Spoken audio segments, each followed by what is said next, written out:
Hello दोस्तों, मैं फिर से वापस आ गया हूं एक नए वीडियो के साथ। आज के इस वीडियो में हम सीखेंगे नियोन नंबर क्या होते हैं और ये कितने प्रकार के होते हैं, इनको पाइथन के द्वारा कैसे प्राप्त किया जाता है, अथवा ये कह सकते हैं कि पाइथन से कैसे पता करते हैं कि नियोन नंबर कौन कौन से होते हैं। तो इससे पहले कि मैं वीडियो शुरू करूं, आप सभी से हमारी रिक्वेस्ट है, आप हमारे चैनल ITC कंप्यूटर हरदोई को सब्सक्राइब कर लीजिए, जिससे कि आगे आने वाले हर वीडियो की अपडेट आप तक पहुँचती रहे। अगर वीडियो अच्छा लगे तो लाइक करें, शेयर करें, कमेंट करें। तो शुरू करते हैं अपने वीडियो को।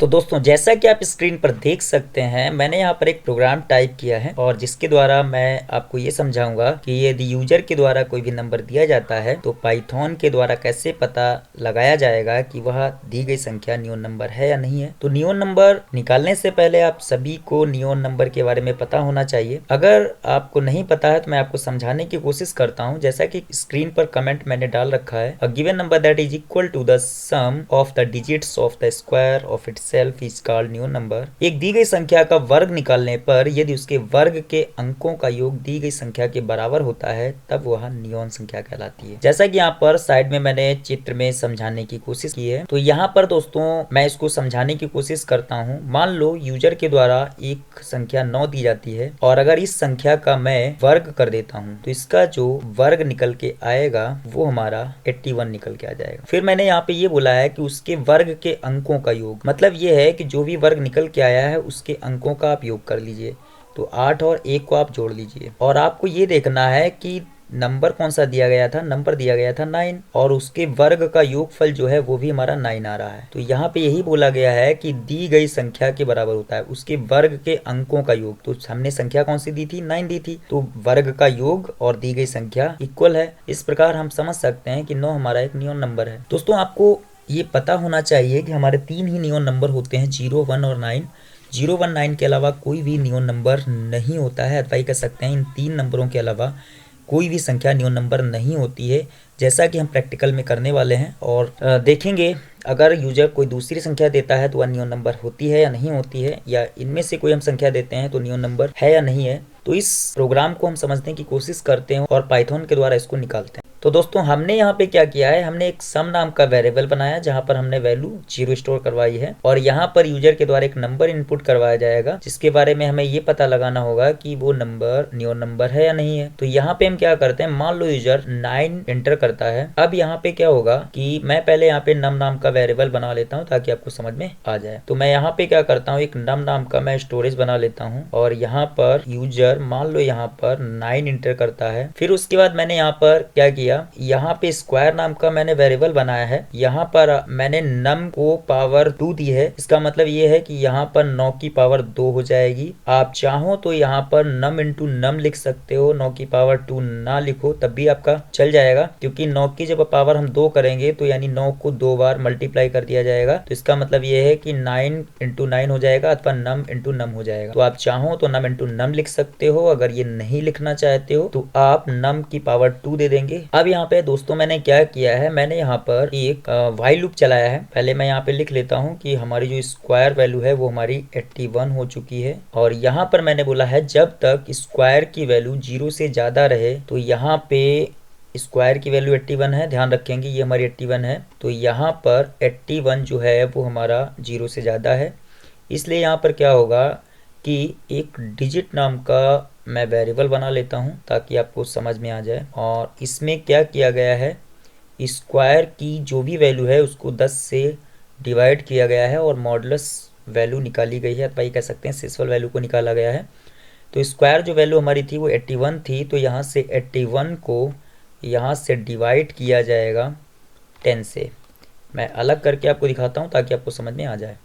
तो यहाँ से स्क्वायर की वैल्यू को 10 से डिवाइड किया जाएगा और यहाँ से जो भी इसकी मॉडुलस वैल्यू निकल के आएगी उसको डिजिट नाम के वेरिएबल में स्टोर कर लिया जाएगा। तो यहाँ से मॉडुलस वैल्यू जो हमारी आएगी वो 1 आएगी और इसको जो भी मॉडुलस वैल्यू निकल के आएगी उसको कहाँ रखा जाएगा, डिजिट नाम के वेरिएबल में। तो डिजिट की जो वैल्यू होगी 1 हो जाएगी। तो आगे हम क्या करते हैं, आगे मैंने यहाँ पे बोला है कि जो सम नाम का वेरिएबल मैंने बनाया था इसमें सम की वैल्यू में आप डिजिट की वैल्यू को ऐड कर दीजिए, जोड़ दीजिए। तो डिजिट की वैल्यू जो आई है वो 1 आई है, तो यहाँ से जो हमारा 0 है इसमें प्लस 1 ऐड हो जाएगा। तो यहाँ पर सम की जो वैल्यू होगी वो हमारी 1 हो जाएगी। अब उसके बाद मैंने यहाँ पे क्या किया है, मैंने बोला है कि जो स्क्वायर की वैल्यू है दोस्तों, आप ध्यान रखेंगे स्क्वायर की जो वैल्यू है वो हमारी 81 है और स्क्वायर की वैल्यू को डिवाइड किया जाएगा 10 से, लेकिन यहाँ पर अब की बार फ्लोर डिवीजन लगा है, इसका मतलब ये कि इंटीजर वैल्यू प्राप्त होगी। तो यहाँ पे जब 10 से यहाँ पर 81 को डिवाइड किया जाएगा तो यहाँ पर हमें इसकी जो वैल्यू निकल के आएगी 8.1 निकल के आएगी, लेकिन यहाँ पे फ्लोर डिवीजन लगा हुआ है इसलिए वो क्या करेगा, सिर्फ इंटीजर वैल्यू को ले लेगा, यानी 8 को ले लेगा। तो इसका मतलब ये है कि स्क्वायर की जो वैल्यू होगी जब 10 से इसको डिवाइड किया जाएगा और फ्लोर डिवीजन निकाला जाएगा तो जो स्क्वायर की वैल्यू होगी वो 81 से आपकी हो जाएगी 8। ध्यान रखेंगे स्क्वायर की वैल्यू 8 हो चुकी है। और अब यहाँ पर क्या होगा, यहाँ पे फिर से लूप चलेगा तो यहाँ पर स्क्वायर की वैल्यू को फिर कंपेयर किया जाएगा 0 से, अथवा कह सकते हैं स्क्वायर की जो वैल्यू है 8 है तो यहाँ से देखा जाएगा कि 0 से स्क्वायर की वैल्यू ज़्यादा है, तो अभी भी ज़्यादा है, तो फिर से क्या होगा, फिर से वही रिपीटिशन होगा, अथवा ये कह सकते हैं कि डिजिट नाम का जो वेरिएबल है उसमें यहाँ पर क्या होगा, स्क्वायर की वैल्यू को 10 से डिवाइड किया जाएगा। तो यहाँ पर स्क्वायर की वैल्यू जो है हमारी 8 है और 8 को जब डिवाइड किया जाएगा 10 से हमारा जो 8 है वो डिवाइड नहीं होगा, अथवा ये कर सकते हैं कि यहाँ पर मॉडुलस ऑपरेटर लगा है। किसी बड़ी संख्या से छोटी संख्या जब नहीं डिवाइड होती है, अथवा ये कर सकते हैं मॉडुलस ऑपरेटर जब यहाँ पे लगा है तो ये जो शेषफल होगा यही हो जाएगा। तो यहाँ पर क्या होगा, सम नाम के वेरिएबल में जो भी डिजिट की वैल्यू आएगी, अब यहाँ पे डिजिट की वैल्यू जो है वो हमारी 8 हो चुकी है, क्योंकि 10 से हमारा 8 नहीं कटा है तो मॉडुलस वैल्यू हमारी वही रहेगी और इसको वहाँ पे क्या किया जाएगा, सम नाम का जो वेरिएबल है इसमें डिजिट को जोड़ दिया जाएगा। तो यहाँ से एक पहले हो चुका था और यहाँ से 8 जब जोड़ा जाएगा तो यहाँ से हमारा इसकी सम की जो वैल्यू होगी वो 9 हो जाएगी। उसके बाद यहाँ पे क्या किया जाएगा, फिर से स्क्वायर की वैल्यू को 10 से डिवाइड किया जाएगा। तो स्क्वायर की जो वैल्यू 8 थी उसको डिवाइड किया जाएगा 10 से, और 10 से जब इसको डिवाइड किया जाएगा तो यहाँ से फ्लोर डिवीजन लगे होने की वजह से ये क्या करेगा, सिर्फ इंटीजर वैल्यू लेगा, और इंटीजर वैल्यू जो हमारी आ रही है वो 0 आ रही है। तो स्क्वायर की जो वैल्यू होगी वो हमारी 8 से हो जाएगी 0। जब स्क्वायर की वैल्यू 0 हो जाएगी फिर से क्या होगा, फिर से लूप चलेगा और स्क्वायर की वैल्यू 0 हो चुकी है तो 0 हमारा 0 से ज़्यादा नहीं है, यहाँ पर कंडीशन जो होगी फॉल्स हो जाएगी और यहाँ पर ये हमारा एग्जीक्यूशन होगा वो स्टॉप हो जाएगा। उसके बाद सम की वैल्यू को चेक किया जाएगा, यानी आप ध्यान रखेंगे सम की वैल्यू 9 हो चुकी है। अब यहाँ पे इफ़ स्टेटमेंट, इफ़ कंडीशन लगाई गई है और यहाँ पर क्या किया गया है, नम की वैल्यू को सम से कंपेयर किया जा रहा है।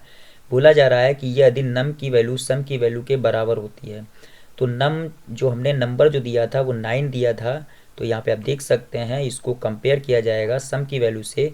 तो जो सम की जो वैल्यू है वो 9 है और जो नंबर दिया गया था वो भी हमारा 9 है।